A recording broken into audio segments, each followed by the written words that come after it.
आज बात करते हैं हिंदू दत्तक ग्रहण और भरण पोषण अधिनियम 1956 की, जिसे हम हामा भी कहते हैं।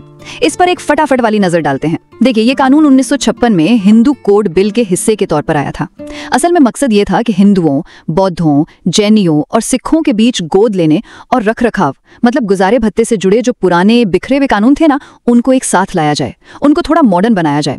तो फोकस बदला गया। सिर्फ धार्मिक जरूरत से हटकर बच्चे की भलाई और कानूनी तौर पर चीजें साफ हों, इस पर जोर दिया गया। तो इसमें खास क्या है?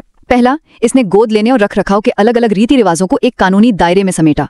और हाँ, कई बड़े बदलाव भी किए इसने। जैसे पहली बार बेटियों को गोद लेने की कानूनी इजाजत मिली।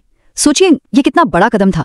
और अगर कोई शादीशुदा मर्द गोद ले रहा है तो पत्नी की सहमति जरूरी कर दी गई, जो पहले होता नहीं था।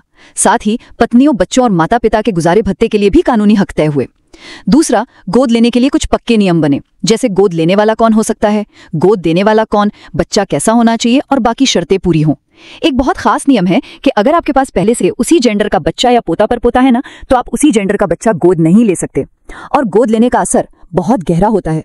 बच्चा अपने असली परिवार से कानूनी तौर पर एकदम अलग हो जाता है और नए परिवार का हिस्सा बन जाता है, पूरे अधिकार और जिम्मेदारियों के साथ।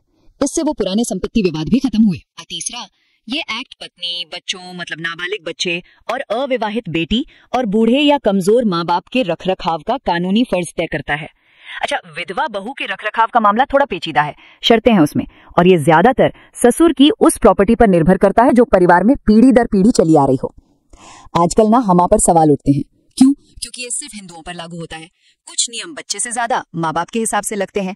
और ये सेक्युलर जुवेनाइल जस्टिस एक्ट यानी जेजे एक्ट से काफी अलग है। जेजे एक्ट तो सब पर लागू होता है, बच्चे का हित सबसे पहले रखता है और उसमें जांच पड़ताल जैसे सेफ्टी उपाय भी हैं जो हमा में नहीं है। तो कुल मिलाकर हमा भारतीय पर्सनल लॉ में एक मील का पत्थर जरूर था, लेकिन इसका धर्म आधारित होना और कुछ पुरानी बातें इसे आज बहस का मुद्दा बनाती हैं, खासकर जब यूनिफॉर्म सिविल कोड की चर्चा होती है।